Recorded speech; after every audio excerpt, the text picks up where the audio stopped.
15 winter mistakes in diabetes. तो ऐसी कौन कौन सी गलतियां हैं जिसके कारण स्पेशली सर्दियों में HbA1c या ब्लड शुगर लेवल बढ़ जाता है। मेरा बहुत से डायबिटिक पेशेंट के साथ में इंटरेक्शन होता है और उनका ये फीडबैक था और उन्हीं का सजेशन था कि मुझे ये सीरीज बनानी चाहिए। 15 वीडियोस में 15 mistakes made by diabetic patient in winters. सर्दियों में बहुत अच्छी दिखने वाली स्वीट पोटैटोज या शकरकंद जिसको हम कहते हैं, वो मार्केट में मिलती है और जब देखते हैं तो उसको खाने का मन करता है। लेकिन जो भी स्टार्ची वेजिटेबल्स हैं जो ज़मीन के अंदर पैदा होती है, चाहे वो पोटैटोज है, चाहे वो गाजर है, चाहे वो चुकंदर है या आपका स्वीट पोटैटोज है, इन सब में कार्बोहाइड्रेट कंटेंट ज़्यादा होता है और ये ब्लड शुगर लेवल बढ़ा सकते हैं। और इसका ज़्यादा इम्पैक्ट और बढ़ जाता है, मतलब ग्लूकोज लोड और ज़्यादा बढ़ जाते हैं जब आप इसकी कुकिंग करते हैं। तो इसके पीछे का मैं थोड़ा सा मैकेनिज्म आपको एक्सप्लेन करता हूँ कि जैसे हर चीज़ सेल से मिलके बनी हुई, छोटी छोटी सेल से। तो अगर आप ये स्वीट पोटैटो देखेंगे तो इसके अंदर भी छोटी छोटी सेल्स होती हैं और उन सेल्स के अंदर स्टार्च के पैकेट होते हैं। तो जब हम हीट करते हैं तो जो स्टार्च हाइड्रोजन बॉन्ड से जुड़े हुए हैं वो उनके बॉन्ड ब्रेक हो जाते हैं और इससे इसके अंदर का जो ग्लूकोज है उसकी अवेलेबिलिटी बड़ी ईजी हो जाती है। देखिए, कुकिंग करने से जो कार्बोहाइड्रेट कंटेंट है वो तो उतना ही रहेगा जितना पहले था, लेकिन कुकिंग करने से जो स्टार्च की जो चेन है वो ब्रेक हो गई, उससे उसका ग्लाइसेमिक इंडेक्स इंक्रीज हो जाता है और जब ग्लाइसेमिक इंडेक्स इंक्रीज होगा तो उसका ग्लूकोज लोड बढ़ जाएगा। तो इसलिए सर्दियों में जो स्टार्ची वेजिटेबल है, स्वीट पोटैटो है, वो डायबिटिक पेशेंट को नहीं खाना चाहिए, उससे उनका ब्लड शुगर लेवल स्पाइक हो जाता है। लेकिन फिर भी अगर आपका मन करता है कि भाई सर्दियों का सीज़न है, थोड़ा बहुत तो खाना चाहिए, तो उसके लिए एक बहुत ही सिंपल तरीका मैं आपको एक्सप्लेन करता हूँ। इनको किसी ऐसे फूड के साथ में एक्सप्लेन कर लीजिए जिसका ग्लूकोज लोड कम है। जैसे कैप्सिकम 2-3 कलर की आती है, लाल, पीली, इस टाइप की बहुत सारी कैप्सिकम आती है। ऐसे पत्ते हैं जैसे पालक के पत्ते या मेथी, बथुआ, इनके, या गोभी आती हैं बहुत सारे टाइप की, मतलब हरी गोभी भी आती है, लाल गोभी भी आती है, ऐसे डिफरेंट कलर की गोभियाँ भी आती हैं। तो किसी भी चीज़ के साथ में आप इसको मिक्स करते हैं ताकि जो ओवरऑल जो फूड जो आप खाएं उसका ग्लूकोज लोड कम रहे। कुछ लोगों का सर्दियों में अल्कोहल इंटेक इंक्रीज हो जाता है और उसका कारण यह है कि उन्हें ऐसा लगता है कि सर्दी में अल्कोहल पीने से बॉडी में गर्मी आती है। लेकिन ध्यान रहे, अल्कोहल पीने से बॉडी में गर्मी नहीं आती बल्कि बॉडी अंदर से ठंडी हो जाती है। देखिए, बॉडी टेम्परेचर के कॉन्सेप्ट को समझने के लिए थोड़ा सा हम अंदर जो बायोलॉजी है उसको समझते हैं ताकि अल्कोहल और बॉडी टेम्परेचर का जो कॉन्सेप्ट है वो हम आसानी से समझ पाएं। बॉडी में 2 टाइप के टेम्परेचर होते हैं। एक तो हम कहेंगे कि कोर बॉडी टेम्परेचर। तो कोर बॉडी टेम्परेचर जैसे हमारा हार्ट है, एब्डोमेन है, लंग्स है, ये वाला जो एरिया हो गया, जो सेंट्रल, जिसको ट्रंक एरिया कहेंगे, आप इसको समझ लीजिए कि ये कोर बॉडी टेम्परेचर है। और दूसरा बॉडी का जो सरफेस एरिया, जो स्किन है, ये वाला। तो यहाँ अलग अलग टेम्परेचर मिलेंगे। इसको आप कैसे पहचानेंगे? जैसे सर्दियों में अगर आप हाथ पैरों को टच करेंगे, स्किन को टच करेंगे, उंगलियां काफी ठंडी रहेंगी। आप अपनी नोज टच करेंगे, वो ठंडा लगेगा, लेकिन बॉडी अंदर से गर्म रहती है। तो सर्दियों में जब हम अल्कोहल पीते हैं तो बॉडी में अल्कोहल जाके वैसो डायलेशन करता है, ब्लड वेसल को डायलेट कर देता है। तो जो हमारी स्किन है, जब ये एटमॉस्फेरिक टेम्परेचर के कांटेक्ट में आती है, क्योंकि टेम्परेचर तो बहुत ठंडा है बाहर, तो यहाँ की ब्लड वेसल ऐसे सिकुड़ जाती है। जैसे ही वह अल्कोहल आता है तो ब्लड वेसल वो फैल जाती हैं और ब्लड वेसल फैलती हैं तो जो कोर बॉडी टेम्परेचर, वहां पे जो हॉट ब्लड था वो वहां पे जाता है और हमारे स्किन पे गर्मी का एहसास होता है। लेकिन ये प्रॉब्लम क्या हुई कि मान लीजिए आपके कमरे में हीटर चल रहा है, खिड़की दरवाजे सब बंद है, लेकिन जैसे ही आप खिड़की दरवाजे खोलेंगे अंदर की गर्मी बाहर चली जाएगी, कमरा फिर ठंडा हो जाएगा। तो ऐसे ही हमारी बॉडी में जब वैसोडाइलेशन होता है तो स्किन के थ्रू जो टेम्परेचर है वो बाहर हवा में निकल गया, तो हमारी जो बॉडी का जो कोर टेम्परेचर है वो डाउन हो गया। और जब बॉडी का कोर टेम्परेचर डाउन होता है तो हमारी बॉडी में स्ट्रेस हार्मोन क्रिएट होते हैं और stress hormone blood sugar level बढ़ाते हैं। तो अल्कोहल पीने से एट द सेम टाइम तो ब्लड शुगर बढ़ा हुआ नहीं दिखेगा, लेकिन नेक्स्ट डे मॉर्निंग में आप देखेंगे कि ब्लड शुगर लेवल बढ़ा हुआ है। तो इसलिए अल्कोहल ये समझ के पीना कि वो बॉडी में गर्मी देगा, गर्मी नहीं देता, वो कोर बॉडी टेम्परेचर को रिड्यूस करता है। देखिए, सर्दियों का सीज़न शादियों का सीज़न तो होता है और अपने नॉर्थ इंडिया में तो बहुत ज़्यादा शादियां होती हैं और घर में बहुत सारे शादियों के कार्ड भी आते हैं, लोग जान पहचान के रिश्तेदार होते हैं, उनकी शादियों में जाना भी पड़ता है। लेकिन समस्या ये होती है कि जब शादी अटेंड करते हैं तो अगले दिन ब्लड शुगर लेवल बहुत बढ़ा हुआ रहता है। तो हम ऐसी क्या स्ट्रेटजी लगाएं जिससे कि हम शादियां भी अटेंड कर पाएं और हमारा ब्लड शुगर लेवल ना बढ़े। तो आज हम कुछ चीज़ों पे डिस्कस करते हैं। तो एक सबसे पहला नंबर 1 रूल, जब भी आप शादियों में जाएं तो अपने घर से खाना खा के जाएं, क्योंकि जब आप घर से खाना खा के जाएंगे तो आपको भूख कम लगी होगी और वहाँ पे सोशल गैदरिंग में अगर आप खाएंगे भी तो क्वांटिटी काफ़ी कम रहेगी आपकी। दूसरा रूल जो आप फॉलो कर सकते हैं, अगर आप शादियों में हैं और अपनी प्लेट में कुछ खाना रखे हुए हैं तो आप ऑड ना दिखें। कई आदमी कई बार आके पूछते हैं कि क्या भाई तुम स्पेशल डाइट फॉलो कर रहे हो, तो ऐसा ना लगे। तो उसके लिए आप क्या काम करें कि अपनी प्लेट में जो लो ग्लूकोज लोड वाली वेजिटेबल्स हैं या सब्जियां हैं, जैसे कि पनीर की सब्जी हो गई या और भी कुछ ग्रीन वेजिटेबल वाली सब्जियां हो गई, वैसी चीज़ें, या नॉनवेज हो गया, जिनकी शादियों में नॉनवेज बना होता है, तो ऐसी चीज़ें आप अपनी प्लेट में रख लें। और जो रोटी चावल का जो पोर्शन है वो छोटा छोटा सा पोर्शन रख लें, उसको खाएं नहीं, सिर्फ लोगों को दिखाने के लिए अपनी प्लेट में रख लें। और जब भी आप खा रहे हो तो आप अपना वही फूड खाएं जिसका ग्लूकोज लोड कम है। और तीसरा, शादियों में जो लास्ट में जो खाया जाता है सर्दियों में, कि गाजर का हलवा, गुलाब जामुन और फिर आइसक्रीम, तो ऐसी चीज़ें ब्लड शुगर लेवल को 300, 400, 500 तक स्पाइक कर देता है लोगों का। तो जो स्वीट्स हैं स्पेशली वो आप उनको अवॉइड करें, उसके कारण आपका ब्लड शुगर लेवल बढ़ जाता है। तो आप शादियां अटेंड कीजिए, एंजॉय कीजिए, लेकिन फूड को स्मार्टली यूज कीजिए।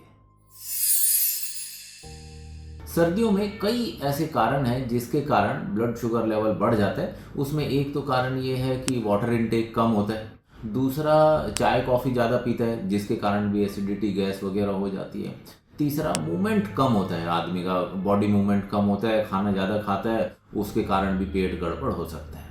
तो ऐसे कई सारे कारण हैं जिससे आदमी का जो फूड का इंटेक है वो बढ़ जाता है। फूड का इंटेक बढ़ता है तो उसका ब्लड शुगर लेवल भी बढ़ जाता है। तो ऐसे क्या स्ट्रैटेजी अपनानी चाहिए, स्पेशली नाइट का मैं कहना चाहता हूँ, जो डिनर के समय। तो डिनर के समय, एक तो डिनर करने से पहले अराउंड आधा घंटा या 15-20 मिनट पहले अगर आप थोड़ा गर्म पानी पी लेंगे तो बॉडी में थोड़ी गर्मी भी आएगी और भूख भी आपकी थोड़ी शांत हो जाती है। दूसरा तरीका ये हो सकता है कि आप डिनर में पहले सूप पिएं। तो सूप लिक्विड है तो पानी बॉडी में जाएगा, और दूसरा उससे बॉडी में गर्मी आएगी तो उससे ओवर ईटिंग होने के चांसेस कम हो जाएंगे।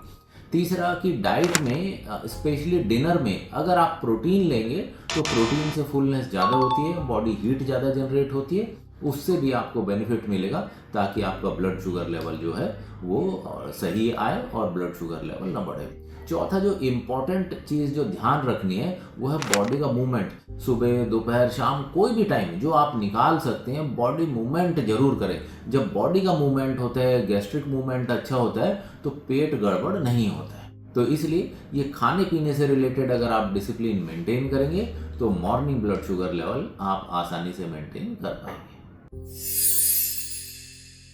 सर्दियों में सर्दी, खांसी, गला खराब, कई चीज़ें होती रहती हैं और डायबिटिक पेशेंट जब इसका ट्रीटमेंट करते हैं, सिरप लेते हैं, तो उससे उनका ब्लड शुगर लेवल बढ़ जाता है। डायबिटिक पेशेंट की इम्यूनिटी कई बार कमज़ोर होती है जिसके कारण सर्दियों में स्पेशली गला खराब, सर्दी, जुकाम, इस टाइप की प्रॉब्लम्स जो है कंटिन्यूसली आती रहती हैं। और उसके ट्रीटमेंट के लिए जनरली ज़्यादातर लोग ओवर द काउंटर कुछ सिरप्स ले लेते हैं सर्दी जुकाम के लिए, और वो सिरप जब पीते हैं तो उनका ब्लड शुगर लेवल बढ़ जाता है और फिर वो कहते हैं कि मैंने कुछ खाया नहीं फिर भी मेरा ब्लड शुगर लेवल कैसे बढ़ गया।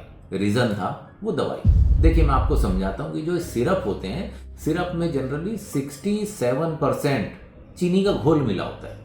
ये समझ लीजिए चीनी के घोल में हमने थोड़ी सी दवाई मिला दी है, दैट इज सिरप। उस तरीके से सिरप बनता है। तो अगर आप उस सिरप को लेंगे तो बहुत सारा चीनी आपके बॉडी में जाएगा और उससे ब्लड शुगर लेवल आपका बढ़ जाएगा।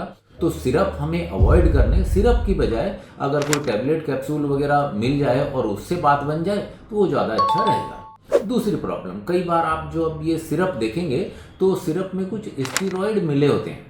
स्टीरॉयड अगर आप उसके लेबल पे पढ़ेंगे तो आपको मिलेगा कि डेक्सामेथासोन, बीटामेथासोन, ये इस टाइप के नाम लिखे होंगे। अगर ये है तो इसका मतलब ये स्टीरॉयड है और ये आपको ऐसी चीज़ें नहीं लेनी चाहिए।